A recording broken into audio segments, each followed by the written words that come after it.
الحمد لله رب العالمين، والصلاة والسلام على سيد الأنبياء والمرسلين وعلى آله وأصحابه أجمعين. أما بعد، فأعوذ بالله من الشيطان الرجيم. بسم الله الرحمن الرحيم. سبحان الذي أسرى بعبده ليلا من المسجد الحرام إلى المسجد الأقصى. صدق الله العظيم. مولاي صل وسلم دائما أبدا على حبيبك خير الخلق كلهم، والحبيب الذي ترجى شفاعته لكل هول من الأهوال مقتهم. يا أكرم الخلق ما لمن ألوذ به سواك عند حلول الحادث الأمم. يا رب صل وسلم دائما أبدا على حبيبك خير الخلق كلهم. يا صاحب الجمال ويا سيد البشر، من وجهك المنير لقد نبر القمر، لا يمكن ثناؤه كما كان حقه. بعد از خدا بزرگ تو ہی قصہ مختصر، بلغ العلا بکمالہ کشف الدجا بجمالہ حسنت جمیع خصالہ. صلوا علیہ وآلہ. الصلاة والسلام علیک یا رسول اللہ، الصلاة والسلام علیک یا نبی اللہ، وعلى آلك وأصحابك يا حبيب الله. معزز سامعین حاضرین، آج کی جو رات ہے اس کو اللہ تبارک و تعالیٰ کی عظیم قدرت اور رسول اللہ صلی اللہ علیہ وسلم کے معجزہ جسے معراج کہتے ہیں، اس سے نسبت حاصل ہے. اللہ تبارک و تعالیٰ نے اپنے محبوب صلی اللہ علیہ وسلم کو مسجد حرام سے مسجد اقصی، پھر مسجد اقصی سے ساتوں آسمانوں سے ہوتے ہوئے سدرۃ المنتہا، پھر سدرۃ المنتہا سے لامکاں کی خلوتوں کی سیر کرائے، اور یہ تمام سفر ایک رات کے چند لمحے میں اللہ تبارک و تعالیٰ نے اپنے محبوب صلی اللہ علیہ وسلم کو طے کروایا. مسجد حرام سے مسجد اقصی نمبر 1. نمبر 2،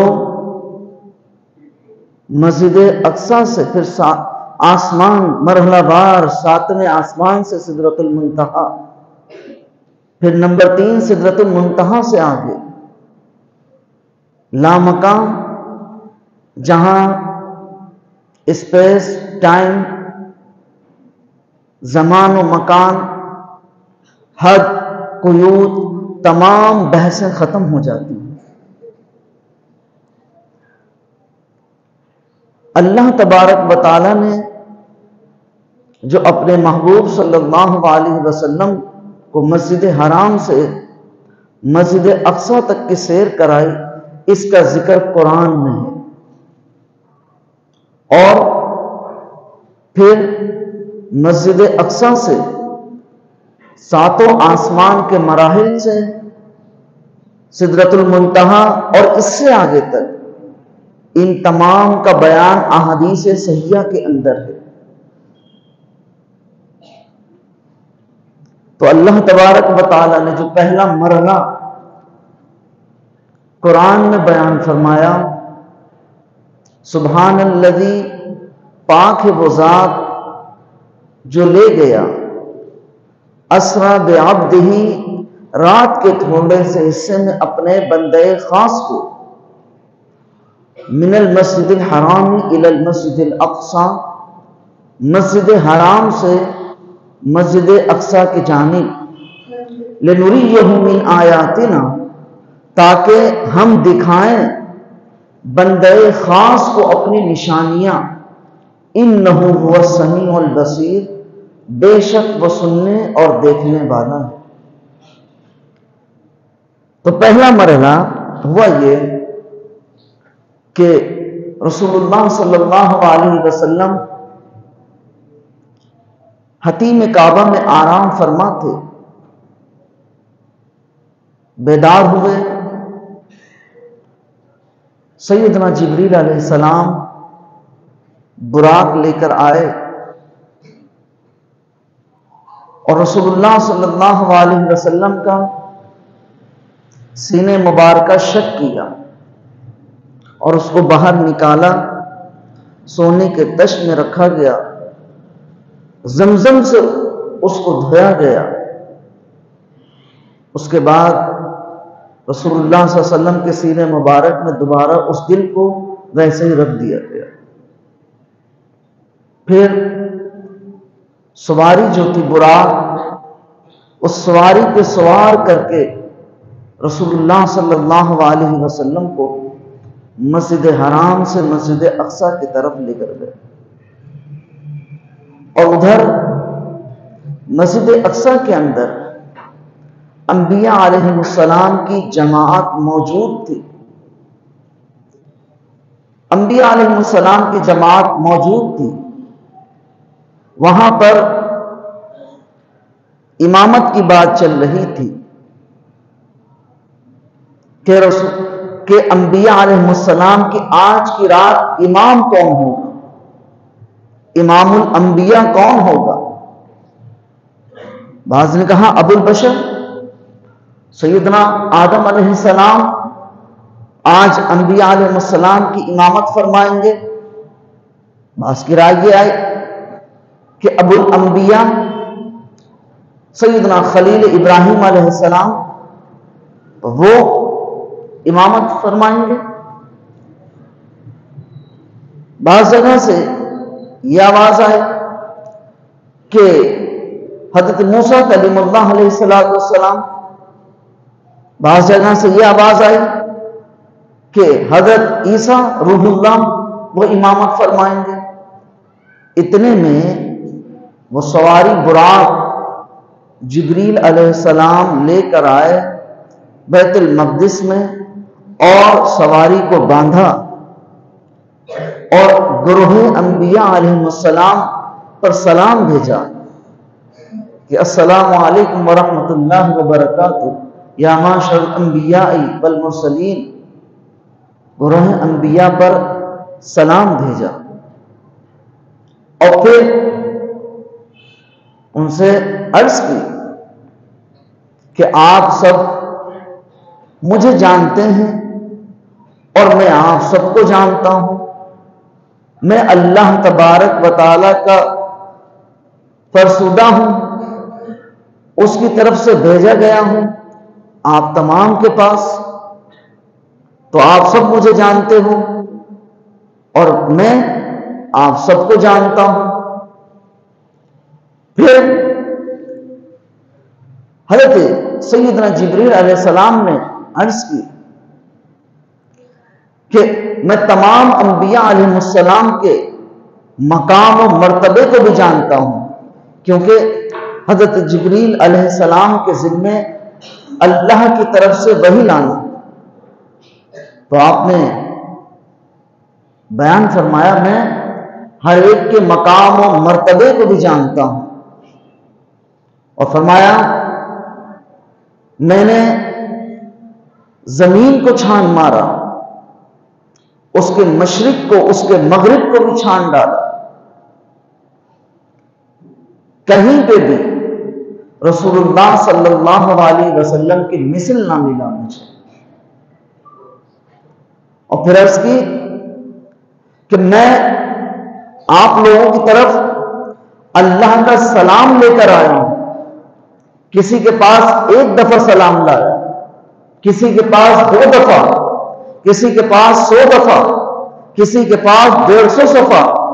آج امام الانبیاء وہ ہوں گے، آج انبیاء علیہ السلام کی امامت وہ فرمائیں گے جس کی طرف میں 24,000 مرتبہ اللہ کا سلام لے کر حاضر ہوا۔ چنانچہ انبیاء علیہ السلام مقتدی ہوئے، اور گروہ انبیاء میں جو ہے رسول اللہ صلی اللہ علیہ وسلم سید الاولین والآخرین خاتم النبیین، میرے اور آپ کے آقا مولا حضور نور صلی اللہ علیہ وسلم بیت المقدس کے اندر انبیاء علیہ السلام کی امامت فرمائی۔ تو یہاں یہ رسول اللہ صلی اللہ علیہ وسلم گروہ انبیاء کے سردار امام الانبیاء، وہاں پر امامت فرمائی انبیاء علیہ السلام کی۔ امام اہل سنت نے فرمایا کہ دست دستہ حاضر تھے وہ جو پیچھے سلطنت آگے کر گئے تھے، تو وہ انبیاء علیہ السلام کی امامت فرمائی۔ پھر وہاں سے رسول اللہ صلی اللہ علیہ وسلم کو پہلے آسمان دوسرے آسمان اس طریقے سے پھر لامکان کی خلوتوں میں لے جایا گیا۔ اب یہاں پر جب رسول اللہ صلی اللہ علیہ وسلم آئے، اب یہ سوال ہوا کہ جب موٹے موٹے 3 مرحلے ہیں معراج النبی صلی اللہ علیہ وسلم کے، پہلا مرحلہ مسجد حرام سے مسجد اقصی، دوسرا مسجد اقصی سے آسمان سے سدرۃ المنتہا، تیسرا اس سے آگے کا، تو قرآن میں صرف مسجد حرام سے لے کے مسجد اقصی تک کا ذکر کیوں کیا گیا؟ آگے تک کا کیوں؟ اس کی وجہ یہ ہے کہ قرآن نازل ہوا عرب لوگوں کے درمیان، تو اس وقت اہل عرب کی جو اپروچ تھی، ان کی ذہنی سطح تھی، وہ اسی حد تک تھی کہ مسجد حرام سے مسجد اقصی تک جان سکی، کیونکہ ان کا آنا جانا، ان کے سفر مسجد حرام سے مسجد اقصی کی جانب ہوتے تھے، آسمان کی طرف ان کا کبھی جانا ہی نہیں ہوا۔ ان کی ذہنی سطح سے، ان کے ذہنی لیول سے، ذہنی اپروچ سے وہ اوپر تھا، اس لیے وہ چیزیں بیان کی گئی جو ان کے ذہنی سطح کے مطابق ہے، اور مسجد حرام سے مسجد اقصی کو ذکر کیا گیا۔ اکثر ان کا آنا جانا تھا، یہاں پر اکثر ان کا آنا جانا تھا، تو اتنا بیان کیا گیا۔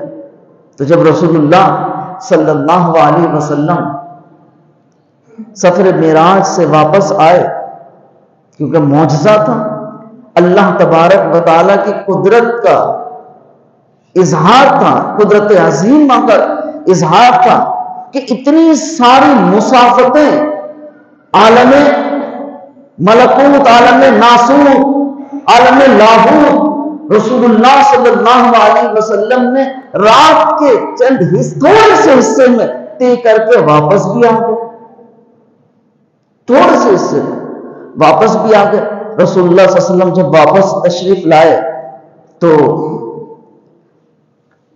حجر اسود اور کعبۃ اللہ کے دروازے کے درمیان آپ صلی اللہ علیہ وسلم کھڑے ہوئے، تشریف فرما ہوئے، اور ایک انبوہ کثیر لوگ جمع تھے رسول اللہ صلی اللہ علیہ وسلم کے ارد گرد۔ اس میں مطعم بن عدی اور ابو جہل بھی تھے، یہ بڑے نامور کافر تھے، مطعم بن عدی اور ابو جہل بھی تھے۔ جب رسول اللہ صلی اللہ علیہ وسلم نے فرمایا کہ میں جو ہے بیت المقدس گیا، مسجد حرام سے مسجد اقصی کی طرف، اور سابقہ انبیاء علیہ السلام بھی جمع تھے، میں نے وہاں پر ان سب کی امامت کی اور تمام انبیاء نے میری اقتدا کی، اور میں وہاں تھوڑے سے لمحے میں گیا اور واپس آ گیا۔ اب بھائی کیا کہنا، یہ بات عقل میں نہیں آ رہی۔ اس گروہ میں جب کوہرام مچ گیا، انہوں نے شور مچانا شروع کر دیا، ہر اپنی ہر دھرمی کے حساب سے جو ہے وہ نیگلیکٹ کرنا شروع کر دیا، انکار کرنا لگا، کوئی تالی بجانے لگا، کوئی سیٹی بجانے لگا، کوئی مارے تعجب کے اپنا ہاتھ حیرت سے جو ہے وہ اپنے سر پہ ماننے لگا۔ اور اتنے میں مطعم بن عدی نے کہا، جو باتیں تم کہہ رہے ہو یہ تو عقل سے ماورا ہے، یہ تو عقل میں آنے والی نہیں ہے۔ جو مسافت تم بتا رہے ہو اے محمد صلی اللہ علیہ وسلم، جو مسافت تم بتا رہے ہو 1 مہینے کی مسافت ہے، اور اس وقت جبکہ ہم تیز رفتار جانوروں پہ سفر کرتے ہیں تب جا کے ہماری 1 مہینے کی مسافت کو طے ہوتی ہے، اور تم یہ کہہ رہے ہو میں تھوڑے سے قلیل سے عرصے میں وہاں راتوں رات گیا اور واپس بھی آ گیا، یہ کس طرح ہو سکتا ہے؟ اب اس میں جو ہے جب یہ ہر دھرمی دکھائی اس نے مطعم بن عدی نے، تو یہاں اس مجمع میں ابو بکر صدیق بھی تھے رضی اللہ تعالیٰ، مولا کائنات مشکل کشا حضرت علی کرم اللہ وجہ کریم جیسے بھی تھے۔ حضرت ابو بکر صدیق رضی اللہ تعالیٰ عنہ کو مطعم بن عدی کا یہ رویہ پسند نہ آیا، تو آپ نے ابو بکر صدیق رضی اللہ تعالیٰ عنہ نے مطعم بن عدی کا یہ ترش رویہ دیکھ کر کہا، اے مطعم، تم اپنے بھتیجے سے، آپ صلی اللہ علیہ وسلم کو کہا کہ اے مطعم، جو تم بھتیجا آپ صلی اللہ علیہ وسلم کو ابو بکر صدیق رضی اللہ تعالیٰ عنہ نے فرمایا کہ اے مطعم، جو تم اپنے بھتیجے سے گفتگو کر رہے ہو وہ از حد نامناسب ہے، تو ان کا دل دکھایا، انہیں جھٹلایا، غور سے سنو، میں تصدیق کرتا ہوں اور میں اس بات کا اعلان کرتا ہوں جو کچھ آپ صلی اللہ علیہ وسلم نے فرمایا سچ کہا اور حق فرمایا۔ یہ ابو بکر صدیق، پھر لوگ ابو بکر صدیق رضی اللہ تعالیٰ عنہ سے مزید الجھ پڑے، مجمع مزید ابو بکر صدیق رضی اللہ تعالیٰ عنہ سے الجھ پڑا، کہا ہے ابو بکر ان انہونی باتوں کو تسلیم کر رہے ہیں، عقل میں نہیں آ رہی، دائرے عقل سے ماورا ہے، اور اتنے دھڑلے سے یقین کے ساتھ ان انہونی باتوں کو تسلیم کر رہے ہیں۔ پھر ابو بکر صدیق رضی اللہ تعالیٰ عنہ نے مزید غیرت ایمانی، قوت ایمانی کا اظہار فرمایا اور لوگوں سے کہا کہ رسول اللہ صلی اللہ علیہ وسلم سے منہ سے نکلی ہوئی بات جو ہر بہر ہے وہ بالکل سچ ہے اور حق ہے، میں اس کو تسلیم کرتا ہوں۔ ارے تم اس کی بات کرتے ہو کہ رسول اللہ صلی اللہ علیہ وسلم رات کے تھوڑے سے حصے میں مسجد حرام سے مسجد اقصی گئے اور تشریف لے، تم اتنی سی بات پہ اعتراض کر لو، میں تو اس سے بڑی بات کہ جو رسول اللہ صلی اللہ علیہ وسلم پر اللہ کا کلام نازل ہوتا ہے، آپ صلی اللہ علیہ وسلم فرماتے ہیں یہ وہی ہے، اللہ کا کلام ہے، جب میں اس کو تسلیم کر رہا ہوں یہ بات تو اس کے سامنے ہے چھوٹی ہے، میں جب اس کو تسلیم کر رہا ہوں کہ اللہ کا کلام نازل ہوتا ہے، اور جب میں ان کے کہنے پہ دل دے کے خدا کو تسلیم کر لیا، یہ تو مسجد حرام سے مسجد اقصی 1 مہینے کی مسافات کو چند لمحے میں طے کرنا، یہ تو اس سے آسان بات ہے۔ یہ ہے ابو بکر صدیق رضی اللہ تعالیٰ عنہ کا جو ہے وہ قوت ایمانی پھر اس کے بعد جو ہے ان کی ہردرمی ہی ختم ہو۔ یہ دیکھیے، یہ معیار دیکھیے جس کے اندر قوت ایمانی ہوتی ہے، جس کا رسول اللہ صلی اللہ علیہ وسلم پر ایمان ہو، قرآن پر ایمان ہو، اللہ پر ایمان ہو اور کامل ہو، یقین کامل ہو۔ دیکھیے ان کا رویہ، وہ عقل کو پیمانہ نہیں بناتے، عقل میں وہ بات آئے یا نہ آئے، وہ عقل کو معیار نہیں بناتے، وہ اللہ اور اس کے رسول کو معیار بناتے ہیں۔ اب دیکھیے ابو بکر صدیق رضی اللہ تعالیٰ عنہ کے ایمان، قوت ایمانی میں مزید اضافہ ہوتا چلا گیا، اور ادھر جو انکار کے تھے، جن کے دلوں میں شکوک و شبہات تھے، ان کی ہمدردی اور بڑھتی چلی گئی۔ اب اس پہ بس نہ ہوا، پھر اب وہ طرح طرح کے سوال کرنے لگے۔ انہوں نے کہا آپ بیت المقدس گئے، ذرا بیت المقدس کے دروازے کھڑکیاں کیسی ہیں یہ بتا دے، اس کا پلر کیسا ہے یہ بتا دے، آپ یہ بتا دیں اس کی کتنی کھڑکیاں ہیں، آپ یہ بتا دیں پلر کتنے ہیں، آپ یہ بتا دیں اس کے دروازے کتنے ہیں۔ اب خود بتائیے اگر کوئی شخص کہیں جائے گا تو وہاں جائے گا اور ہو کے چلا آئے گا جو کام ہوگا۔ اب یہاں پر آئے، کوئی مہمان ہمارا آئے، امامت کرے یا خطابت کرے، امامت خطابت کرنے کے بعد چلا جائے گا، اسے کیا معلوم کہ یہاں کی کھڑکی کس طرح کی ہے، دروازے کس طرح کے ہیں، کتنے کھڑکی ہیں، کتنے دروازے ہیں، کتنے پلر ہیں، یہ کوئی سوال ہی کرنے کا۔ لیکن ان کی ہمدردی دیکھیے، اس طرح کے سوالات کرنے پہ آ گئے۔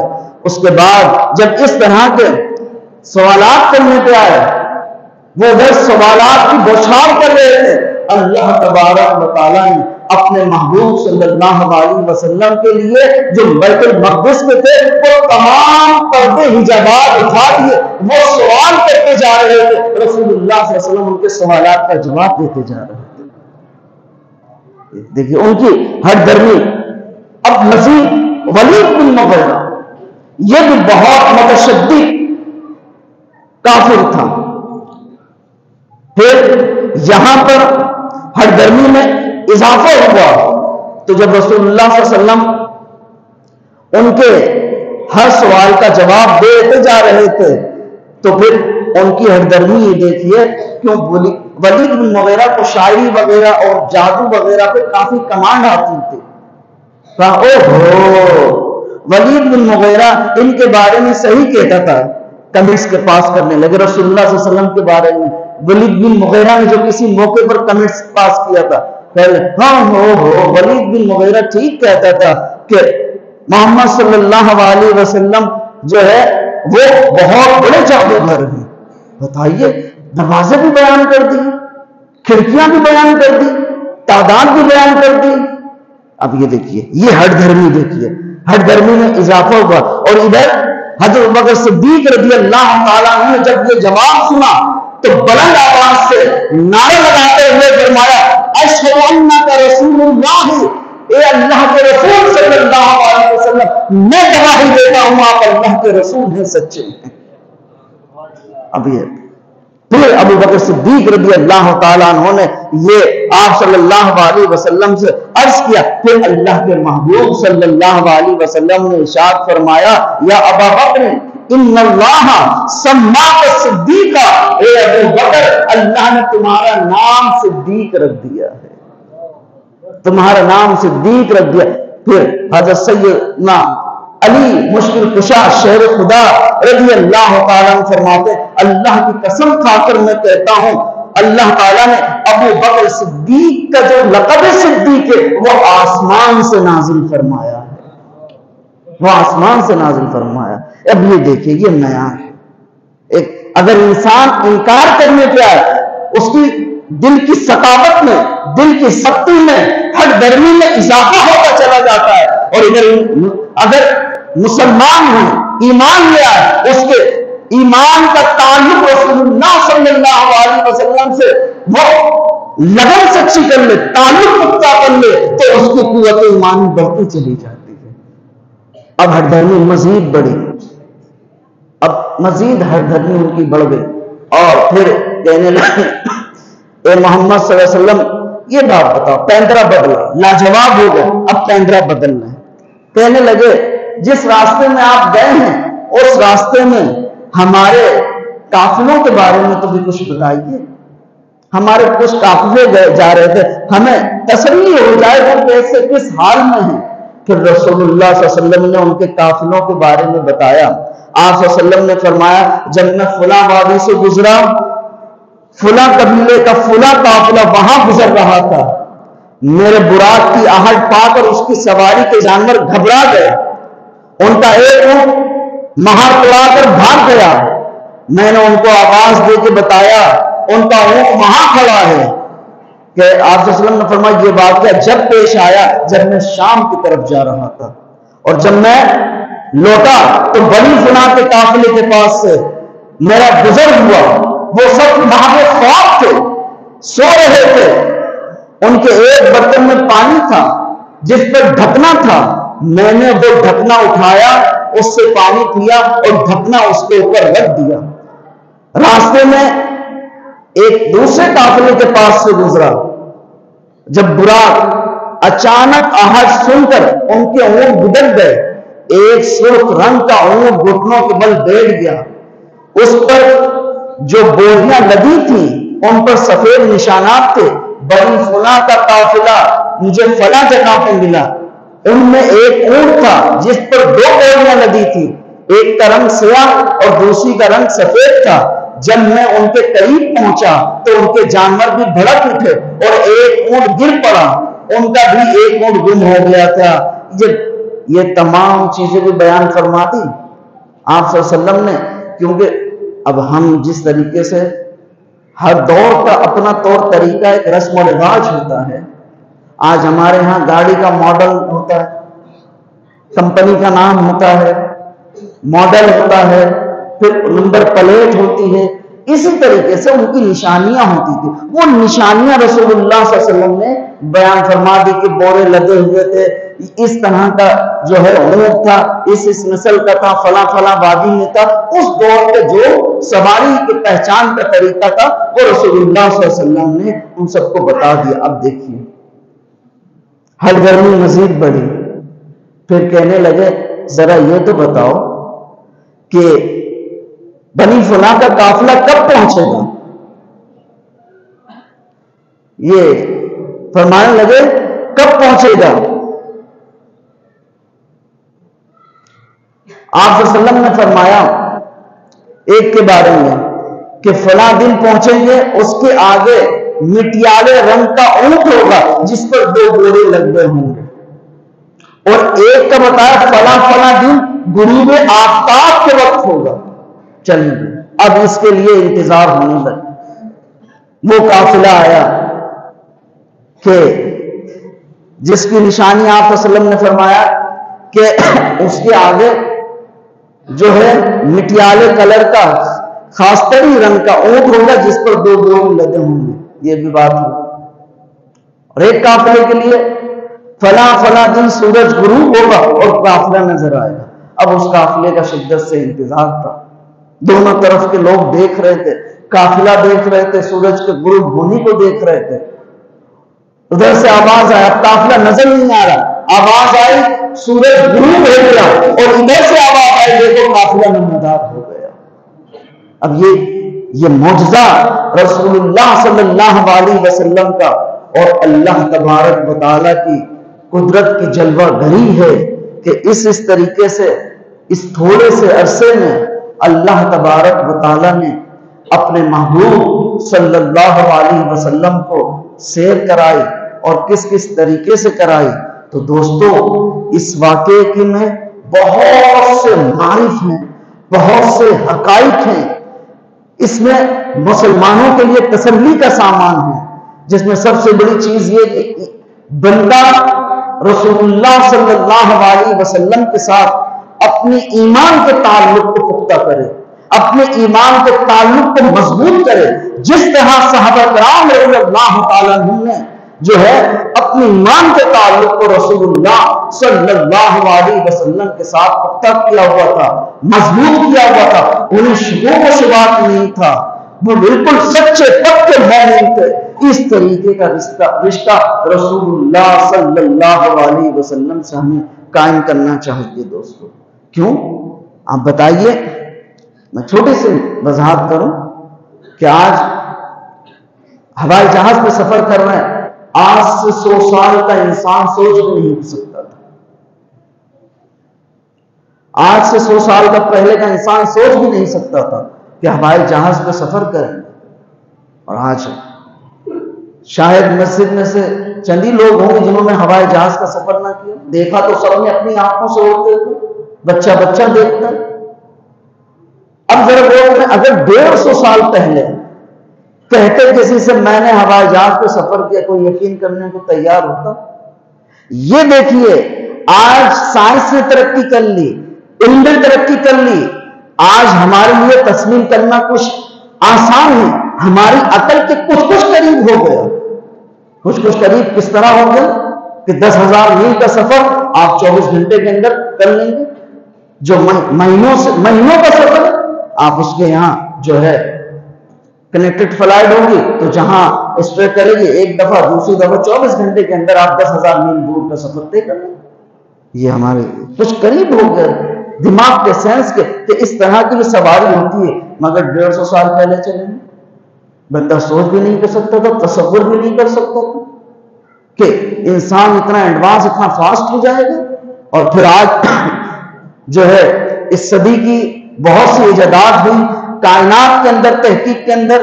انسان نے مشتر تحقیق کائنات کے سینے پہ رکھا. کائنات اپنا سینہ چیرتی گئی, اس کے اندر جو بلیک ہول جو ہے دریافت ہوا. آج اس کے بھی انسان سائنس کی دنیا میں انقلاب پیدا کر دیا.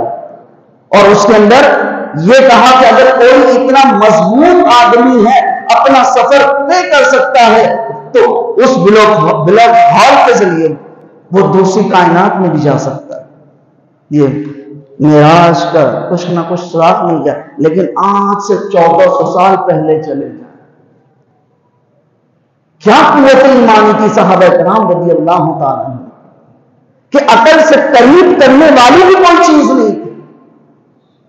کوئی چیز عقل سے قریب کرنے والی نہیں تھی, کوئی مثال موجود نہیں تھی. ان کا سرفت مثال رسول اللہ صلی اللہ علیہ وسلم پہ تھا کہ اللہ کے محبوب نے فرما دیا تو یہ حق ہے, سچ ہے, جھوٹ نہیں ہو سکتا.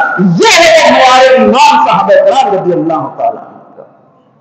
تو اب اس سے یہ سبق ملتا ہے کہ ہم اپنا تعلق رسول اللہ صلی اللہ علیہ وسلم سے ایمان کا قائم کریں, عشق کا قائم کریں, محبت کا قائم کریں, جس طرح صحابہ کرام رضی اللہ تعالیٰ عنہ نے عشق و محبت ایمان کا تعلق قائم کیا ہوا تھا. اس لیے اللہ نے فرمایا آمنو کما آمن الناس,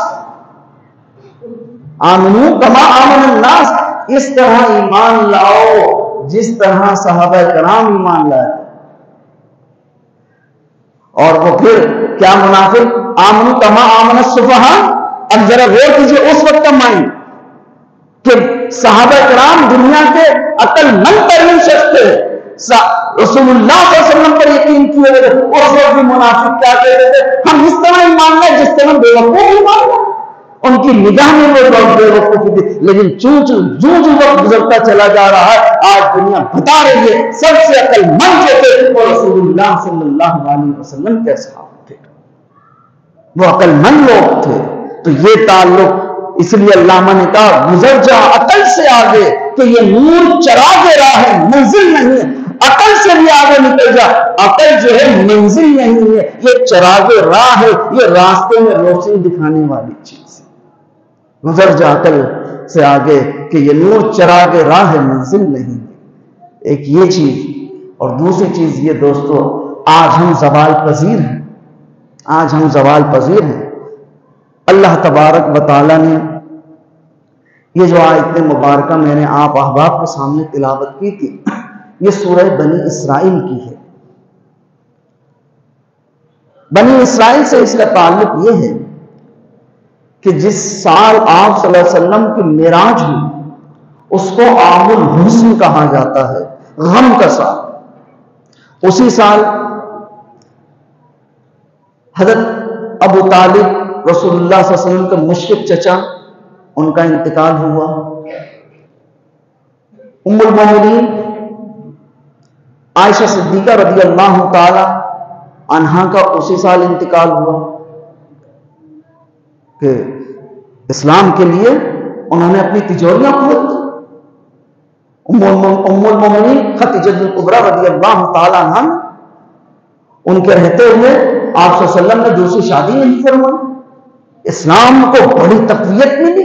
ام المومنین حضرت خدیجہ الکبریٰ رضی اللہ تعالی عنہا کے ذریعے، تو ان کا انتقال ہو گیا۔ اسی سال طائف کا سفر آپ صلی اللہ علیہ وسلم نے فرمایا، اور طائف کے سفر میں آپ صلی اللہ علیہ وسلم کو کتنی مشقت، مصیبتیں، تکلیفیں برداشت کرنی پڑی، آپ نے اس کا مطالعہ کیا ہو کہ آپ صلی اللہ علیہ وسلم کے نالین مبارک ان کی پتھر مارنے سے لہو لہن ہو گئے تھے اسی سال میں۔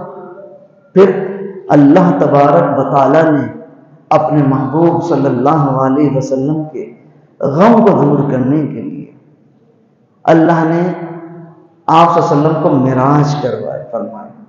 جب معراج کر کے آئے، اللہ تبارک و تعالیٰ کا سر کی آنکھ سے دیدار کیا، اور جب دیدار کیا زمین پہ آئے، اب ایک امید کا پہلو نکلتا ہے، تعلیم ملتی ہے، اے مسلمانوں مایوس نہ ہو، اللہ تبارک و تعالیٰ ساتھ ہے، اب فتح قریب ہے، اب مسلمانوں کی قوت و طاقت میں اضافہ ہوگا، اب مسلمان بڑھیں گے۔ اس کے بعد رفتہ رفتہ مسلمان بڑھے، لیکن اس کے بعد اس آیت مبارکہ کے بعد جو اگلی آیت مبارکہ بیان فرمائی، وہ بنی اسرائیل کی تاریخ بیان فرمائی۔ دیکھو بنی اسرائیل کو بھی اللہ نے ان کے زمانے میں عزت دی تھی، ان کو بھی حکومت ملی، ان کو بھی تخت ملا، عزت ملی، شرافت ملی، لیکن انہوں نے فساد کرنا شروع کر دیا، اللہ تبارک و تعالیٰ کی نافرمانی کرنی شروع کر دی، انبیاء علیہ السلام کی گستاخی کرنا شروع کر دی۔ پھر ان کے اوپر اللہ تبارک و تعالیٰ نے کیسے کیسے ظالم لوگوں کو مسلط کر دیا۔ تو یہاں پر ہمارے لیے تعلیم کا پہلو یہ ہے کہ ہم جب تک اپنا تعلق رسول اللہ صلی اللہ علیہ وسلم سے مضبوط رکھیں گے، ہم جب تک دینی تعلیمات پر عمل کرتے رہیں گے، ہم بہرحربی کا، ہم غفلت کا شکار نہیں ہوں گے، تو اللہ تبارک و تعالی ہمیں ایک اقتدار میں رکھے گا، ایک قوت و طاقت عطا فرمائے گا، اور اگر ہم اس سے پھر گئے تو ہمارا اقتدار بھی ختم ہو جائے گا، ہمارا دھن بھی ختم ہو جائے گا۔ اس کی سب سے جیتی جاگتی آج جو ہمارے پاس اس کی شکل و صورت ہے، وہ آج فلسطین کے اندر ہم دیکھ رہے ہیں، آج ہم فلسطین کے اندر دیکھ رہے ہیں، آج یہودیوں کی پشت پر پناہی عیسائی کر رہا ہے، عیسائی کر رہا ہے، آپ یہ دیکھیں، ان کی پشت پناہی عیسائی کر رہا ہے، اور عیسائی یہودی مل کے مسلمانوں کو نسل کشی کر رہے ہیں، جہاں انٹرنیشنل قانون کے مطابق بمباری کرنے پہ پابندی ہے، ہاسپٹل ہو گئے، پناہ گزین کیمپ ہو گئے، اور جو صحافیوں کا مخصوص علاقہ ہوتا ہے، آج وہاں پھر بدماشی ہو گئی، وہاں میزائل مارے جا رہے ہیں، اور مسلمانوں میں جو ہے کوئی بھی غیرت ایمانی حرکت میں نہیں آ رہی۔ آج مسلمانوں میں کوئی اتحاد نظر نہیں آ رہا، کوئی اپنی مستی میں گم ہے۔ تو یہ سب کیا ہے؟ آج ہم نے دین اسلام کو چھوڑ دیا، اپنا تعلق رسول اللہ صلی اللہ علیہ وسلم سے جو ہے توڑ لیا۔ جب ہمارا تعلق مضبوط تھا، مٹھی بھر مسلمان ان کے اوپر غالب آ جاتا تھا، آج ہم اکثریت ہو کے مغلوب ہوئے ہیں، آج ہم اکثریت ہو کے مغلوب ہوئے ہیں۔ تو اس کے اندر ہمارے لیے یہ سبق ہے، دیکھیں اس کے لیے تو اب کیا ضرورت ہے؟ ہمیں اپنا تعلق اللہ اور اس کے رسول سے قائم کیا جائے۔ یہی قبلہ اول، وہاں نماز نہیں پڑھ سکتے، جمعہ کی ادائیگی نہیں کر سکتے، تو یہ ہمارے اوپر مسلط ہو گئے، ہماری کالے کرتوتوں کی وجہ سے، ہماری غفلت کی وجہ سے۔ تو آج کے راز سے یہ سبق ملتا ہے کہ ہمیں غفلت کے پردوں سے نکلنا چاہیے، ہمیں اپنا تعلق اللہ اور اس کے رسول سے اور صحابہ کرام رضی اللہ تعالی عنہم سے مضبوط کرنا چاہیے۔ ہماری بقا دین اسلام کے ساتھ، ہماری بقا دین اسلام، اگر دین اسلام نہیں تو ہم ختم ہیں۔ تو یہ دو بڑا پیغام ہے آج کی رات کا، اور آج کی رات کا جو خاص تحفہ ہے وہ نماز کا ہے۔ آج کی جو ہے خاص تحفہ جو ہے وہ نماز کا ہے، اور نماز وہ تحفہ اللہ تبارک و تعالیٰ نے اپنے قرب خاص میں عطا فرمایا، اپنے محبوب صلی اللہ علیہ وسلم کو قرب خاص میں عطا فرمایا، اور وہی نماز ہے کہ یہاں پر جو ہے ہم 5 وقت ایک دن میں ادا کرتے ہیں۔ ہم اس کی پابندی کی کوشش کریں، ہم اپنے بچوں کو سمجھائیں، اپنے بچوں کو بتائیں نماز کے لیے، ہم ان کو تلقین کریں نماز پڑھنے کی۔ آج کی رات کا سب سے بڑا تحفہ ہے وہ ہے تیری معراج، تم جانے کہاں تک پہنچا، میری معراج کے تیرے قدم تک پہنچا، تیرے قدم۔ اس لیے جب آپ صلی اللہ علیہ وسلم حضرت بلال حبشی رضی اللہ تعالیٰ عنہ سے فرماتے اذان دے، ارحنا یا بلال، اے بلال راحت پہنچاؤ، اذان دے کے ہمیں راحت پہنچاؤ، کیونکہ یہ خاص تحفہ ہے اللہ کے تبارک و تعالیٰ کے قرب کا۔ نماز کے اندر جو ہے اللہ تبارک و تعالیٰ کا قرب حاصل ہوتا ہے، اس لیے کہ الصلاۃ معراج للمؤمنین، نماز مومنین کی معراج ہے، اور صحابہ کرام رضی اللہ تعالیٰ عنہ نماز کی حالت میں رسول اللہ صلی اللہ علیہ وسلم کو دیکھ رہے ہوتے، رسول اللہ صلی اللہ علیہ وسلم کو دیکھ رہے ہوتے، ان کی نگاہیں آپ صلی اللہ علیہ وسلم پہ تھی۔ پتہ چلا کہ مومن اگر اخلاص کے ساتھ، پورے تقاضے کے ساتھ نماز کو ادا کرے گا تو نماز میں اللہ تبارک و تعالیٰ کا قرب خاص کی لذتیں، راحتیں اسے محسوس ہوں گی، اسے محسوس ہوں گی۔ اور یہ صبر کے لیے، مصیبت کے لیے صبر اور نماز سب سے بڑی ڈھال ہے۔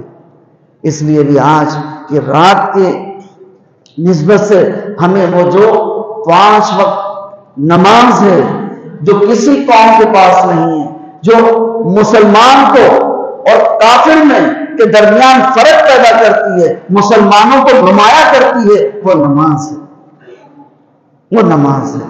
یہ ایک ایسا عمل ہے آپ جہاں پہ بھی پڑھیں گے آپ کو بتانے کی ضرورت نہیں مسلمان ہے، ہر کوئی جان جائے گا یہ مسلمان ہے، یہ عمل سے، کیونکہ یہ عبادت نہ کوئی دیوی نہ دیوتا نہ پوجا، تمام مسجدوں کا رخ کعبۃ اللہ کی طرف ہے، تمام مسجدوں کا رخ کعبۃ اللہ کی طرف ہے۔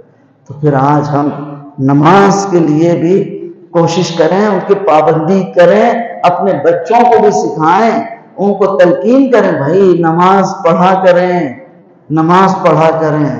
یہ ہمارے پر روزانہ 5 ٹائم کی نماز ہم پر فرض ہے، یہ اللہ تبارک و تعالیٰ کی عبادت ہے، اس کا قرب دلانے والی عبادت ہے۔ اللہ تبارک و تعالیٰ سے دعا ہے کہ جو کچھ کہا گیا، سنا گیا، اپنی بارگاہ میں قبول فرمائے اور اس پر عمل کرنے کی توفیق عطا فرمائے۔